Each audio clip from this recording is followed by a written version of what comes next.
F of x একটি piecewise function দিয়েছে, বলেছে এক্স ইকুয়াল টু 2 পয়েন্টে সন্তত মানে কন্টিনিউয়াস, আমাদের কে এর মান বের করতে হবে।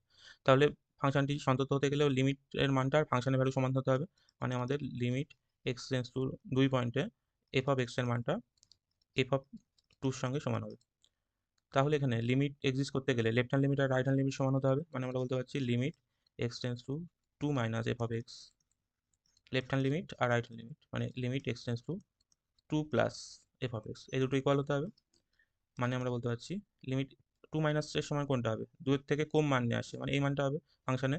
তাই limit x tends to 2 minus F of x, 2 মাইনাসের সময় হবে আমাদের কে এক্স প্লাস 2, মানে এটার মানটা limit x tends to 2 plus F of x, 2 প্লাসের সময় এই মানটা নিয়ে যাবে যখন এক্স এর মান 2 এর থেকে বড়, মানে আমাদের এক্স মাইনাস 1, এই দুটো ইকুয়াল হতে হবে।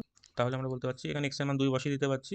তাহলে এখানে হচ্ছে 2k প্লাস 5 এর মান অবশ্যই 2 মাইনাস 1 এর সঙ্গে সমান হবে।